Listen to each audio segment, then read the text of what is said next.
नमस्कार, मैं हूं अजय। आप देख रहे खबरें दमदार यूपी की। बुलेटिन की शुरुआत करते हैं बड़ी खबर के साथ।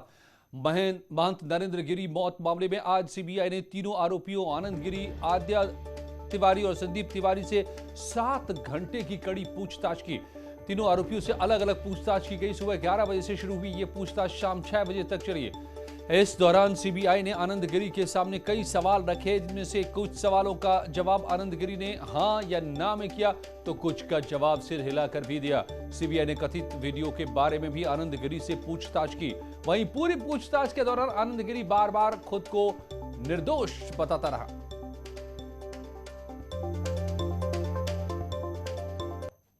अखाड़ा परिषद के अध्यक्ष महंत नरेंद्र गिरी को आत्महत्या के लिए उकसाने के आरोपियों आनंद गिरी, आद्या प्रसाद तिवारी और संदीप तिवारी को रिमांड पर लेने के बाद सीबीआई पुलिस लाइन पहुंची थी। सुबह 11 बजे से लगातार यहां पर पूछताछ चल रही थी। करीब 7 घंटे तक तीनों आरोपियों से सीबीआई ने कड़ी पूछताछ की है। सीबीआई ने इसके लिए सवालों की एक सूची तैयार की थी। उसी सूची से तमाम सवाल पूछे गए हैं।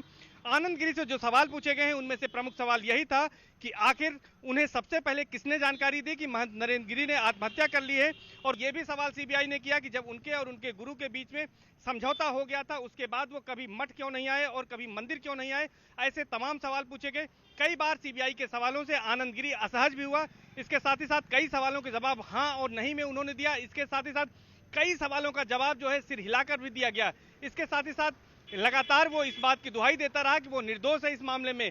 लेकिन आनंद गिरी की दलीलों का सीबीआई पर कोई असर नहीं हुआ और सीबीआई के सवाल लगातार तीखे होते रहे।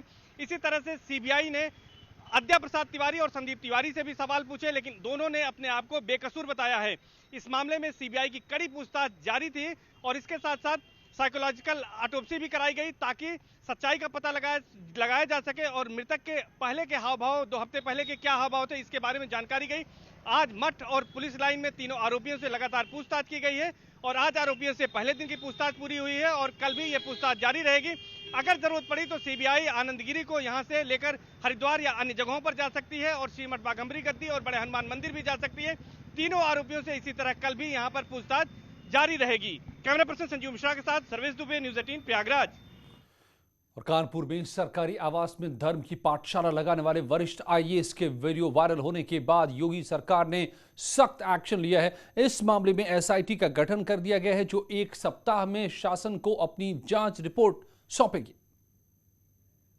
यूपी सड़क परिवहन निगम के चेयरमैन और वरिष्ठ अधिकारी मोहम्मद इफ्तिखारुद्दीन का विवादित वीडियो सामने आया है, जिसको यूपी सरकार ने गंभीरता से लिया है।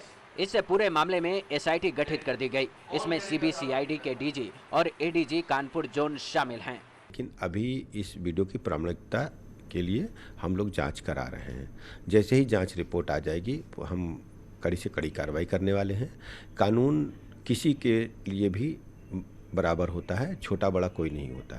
दरअसल वीडियो पुराना बताया जा रहा है। कहा जा रहा है कि ये वीडियो तब का है जब मोहम्मद इफ्तिखारुद्दीन कानपुर मंडल के मंडलायुक्त थे, जिसको लेकर अब सरकार ने एसआईटी गठित कर दी है।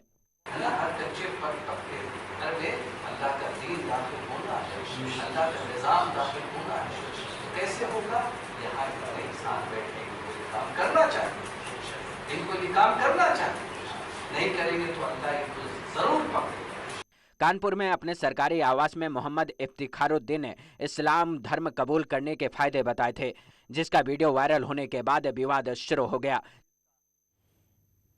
तो क्या आईएएस का है धर्मांतरण गैंग से कनेक्शन? आज बड़ा खुलासा रात 8 बजे महाबहस में जरूर जुड़िए। और अपने 5 दिवसीय दौरे पर लखनऊ पहुंची प्रियंका गांधी ने आज दूसरे दिन भी मुलाकातों का सिलसिला जारी रखा। लखनऊ के कॉल हाउस पर प्रियंका गांधी ने कांग्रेस के वरिष्ठ नेताओं के साथ 2022 में होने वाले चुनाव को लेकर के बैठक की। इसमें कांग्रेस के प्रदेश अध्यक्ष अजय कुमार लल्लू ने बताया कि प्रतिज्ञा यात्रा और चुनाव की रणनीति पर बात हुई। देखिए, पहले स्पष्ट था कि जो कांग्रेस प्रतिज्ञा महारैली निकलनी है उसको लेकर, कांग्रेस प्रतिज्ञा यात्रा को लेकर, बूथ और जो हमारी ग्राम सभा इकाइयों का गठन हुआ है उसके प्रशिक्षण को लेकर, और जो चुनाव में हम सब लोग मजबूती के साथ लड़ने वाले हैं, सभी सीटों पर वार रूम बनाना, प्रत्याशियों के बारे में चर्चा करना और आने वाले दिन में हम क्या लेकर उत्तर प्रदेश की जनता के बीच में जाएंगे, इन विषयों पर लगातार बैठकें चल रही हैं। प्रगतिशील समाजवादी पार्टी लोहिया के अध्यक्ष शिवपाल सिंह यादव ने बयान देते हुए कहा है कि हमने एसपी के गठबंधन के सारे प्रयास कर लिए, अब इंतजार समाजवादी पार्टी के मुखिया अखिलेश यादव के जवाब का है। शिवपाल ने कहा कि समाजवादी पार्टी से गठबंधन के लिए उनकी पार्टी इंतजार कर रही है। अगर सपा की ओर से कोई जवाब नहीं मिला तो उनकी पार्टी उत्तर प्रदेश की 403 विधानसभा से चुनाव लड़ेगी। इसके 11 अक्टूबर तक प्रमुख अखिलेश यादव के जवाब का इंतजार रहेगा। उन्होंने कहा कि 12 अक्टूबर से वृंदावन मथुरा से पीएसपी की सामाजिक परिवर्तन रथ यात्रा शुरू होगी, जिसका कार्यक्रम शुरू कर दिया गया है। तरफ से देर नहीं है, हमारी तरफ से देर नहीं है। और देखिए, हम तो निकल पड़े हैं 12 अक्टूबर से, और आप देख ही रहे हो, हम तो अब 1 साल से घूम रहे हैं पूरे उत्तर प्रदेश में, अपनी पार्टी का संगठन मजबूत कर रहे हैं। और हमारा देखिए संगठन तैयार है, लेकिन हम चाहते हैं कि एक हो जाए, हम चाहते हैं एक। प्रधानमंत्री नरेंद्र मोदी 30 सितंबर को सहारनपुर आ सकते हैं। खबर है कि पीएम माता शाकुंभरी देवी विश्वविद्यालय का शिलान्यास कर सकते हैं।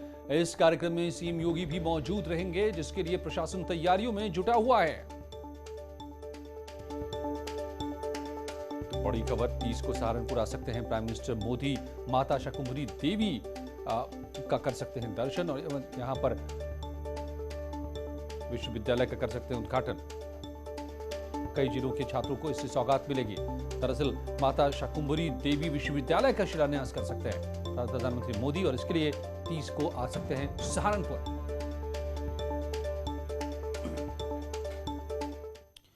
और लखनऊ में सीएम योगी ने आज आंगनवाड़ी वर्कर्स को स्मार्टफोन बांटे। देश भर में आज करीब 1.25 लाख आंगनवाड़ी वर्कर्स को स्मार्टफोन बांटे गए।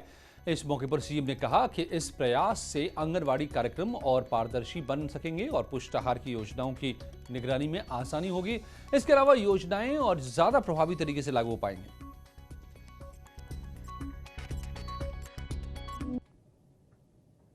यह कहने के लिए स्मार्टफोन वितरण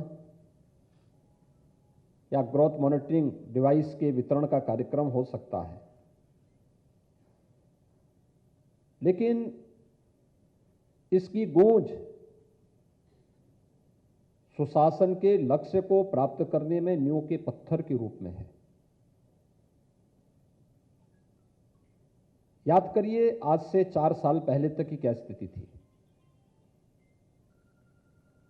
आंगनबाड़ी की इन बहनों को देख करके हम लोग भय खाते थे कि पता नहीं कहां धरना प्रदर्शन में लोग बैठ करके माहौल खराब कर दें। लेकिन आज इनका वो भय दूर हुआ। ये भी भय खाती थी और हम भी भय खाते थे। और आज लखनऊ में जिला पंचायत अध्यक्ष सम्मेलन का आयोजन किया गया, जिसमें सीएम योगी ने जिला पंचायत अध्यक्षों से संवाद किया। सीएम ने कहा कि 2014 से पहले देश में डर का माहौल था, पहले देश में भ्रष्टाचार का बोलबाला था, लेकिन 2014 के बाद से देश में बदलाव आया और पीएम ने दुनिया में देश का मान बढ़ाया और सबका साथ सबका विकास पर काम किया। गरीबों के जनधन अकाउंट खोले गए, जिसकी वजह से आज पैसा सीधे गरीब के खाते में जाता है। कोई गरीबों का हक नहीं छीन सकता। इस देश को कृतज्ञ होना चाहिए प्रधानमंत्री मोदी जी के प्रति, जिन्होंने एक एक गरीब का बैंक में खाता खुला दिया और योजनाओं का लाभ सीधे गरीब के खाते में देना प्रारंभ किया। जनधन अकाउंट केवल एक अकाउंट नहीं है, शासन की पारदर्शिता का आधार बना है। एक गरीब को मिलने वाली शासन की योजना कैसे उस तक पहुंचाई जा सकती है, आज उसका माध्यम बना है। और आज आप देख रहे होंगे कि अगर शासन 1000 रुपया भेजता है तो पैसा 1000 रुपया ठीक उसके खाते में जाएगा, उसमें एक पैसा भी इधर उधर नहीं होगा। इस शासन की पारदर्शिता, इस शासन की जनविश्वास का प्रतीक बनता है।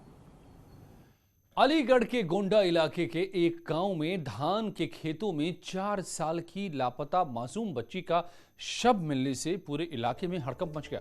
परिजनों का कहना है कि रविवार को बच्ची की गुमशुदगी की रिपोर्ट दर्ज कराई गई थी। परिजनों ने बच्ची के साथ रेप के बाद हत्या का आरोप लगाया है। सूचना पर पहुंची पुलिस पर आक्रोशित ग्रामीणों ने पथराव कर दिया, जिसमें एक दारोगा भी जख्मी हो गया। पुलिस ने पूर्व प्रधान सहित 80 से ज्यादा उपद्रवियों पर केस दर्ज कर 4 आरोपियों को गिरफ्तार भी किया है। वहीं पोस्टमार्टम रिपोर्ट में बच्ची के पानी में डूबने से मौत का खुलासा हुआ है।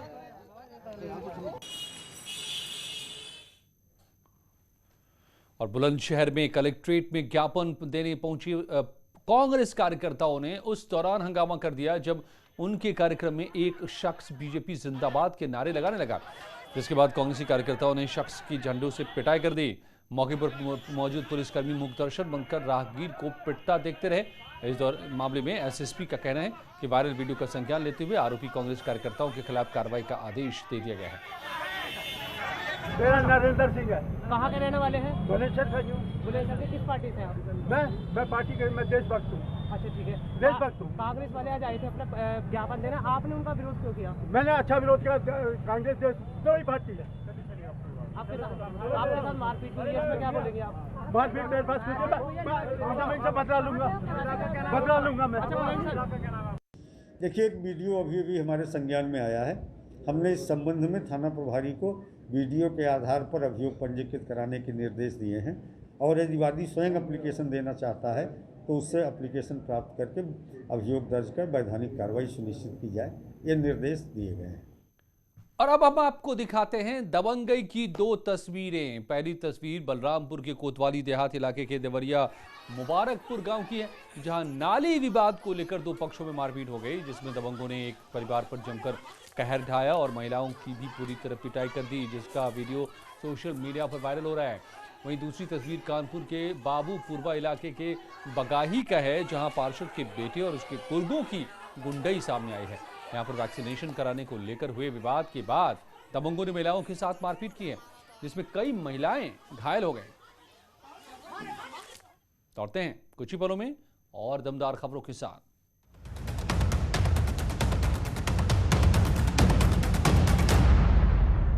दिन कार्यकर्ता